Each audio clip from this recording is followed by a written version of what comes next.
Hi everyone, আসসালামু আলাইকুম। আশা করি সবাই ভালো আছেন। আমরা এখন যেখানে যাইতেছি সেটা হলো গ্রাম বাংলার ঐতিহ্য একটা খাবার, জুমাত খাওয়ার বাড়ি।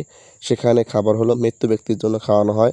সেখানে আমরা যাইতেছি, সবাই চলুন দেখা যাক। অবশেষে আমরা চলে আসলাম জুমাত খাওয়ার বাড়ি। এখানে এসে দেখি মানুষের ভিড় অনেক, সবাই জুমাত খাওয়ার জন্য জড়ো হয়েছে একসাথে, আনন্দময়, দেখতে খুবই সুন্দর লাগছে। এখানে ইমাম সাহেবরা দোয়া পড়ার জন্য ব্যস্ত। তারপরে সবাই দোয়ার জন্য দাঁড়িয়ে গেল। একসাথে সবাই হাত তুলে মহান আল্লাহর কাছে দোয়া করা হলো। দোয়া শেষ হওয়ার পরে সকলের হাতে প্লেট দেওয়া হলো। এই হলো খাবারের দৃশ্য, দেখতে খুবই সুন্দর। মনে চায় সব একাই খেয়ে ফেলি, দেখলে চোখ আর মন দুটোই ভরে যায়। এই হলো ডেক ডেক বড় খাবার, দেখলে খুবই লোভনীয়। এখন খাবার নিয়ে আমার সামনে দিয়ে চলে যাচ্ছে, দেখে মনে হচ্ছে আর একটু পরে জমাত খাওয়া শুরু হয়ে যাবে। এখন আমার প্লেটে গোস্ত দেওয়া হচ্ছে, দেখি মনে হচ্ছে খাওয়াটা জমবে ভালো। গোস্তর দিক তাকালে মনে হয় সব খেয়ে ফেলি। এখন আমি বিসমিল্লাহ বলে খাওয়া শুরু করলাম। খাবারটা অনেক দারুণ হয়েছে, খাবারের স্বাদ অনেক সুন্দর ছিল, আলহামদুলিল্লাহ। এখন আমার খাবার খাওয়া শেষ, এখন উঠবো। এখন সবাই ধীরে ধীরে চলে যাচ্ছে। জমাত খাওয়ার আনন্দময় মুহূর্ত এখন শেষ হলো। আমার খাওয়া শেষ,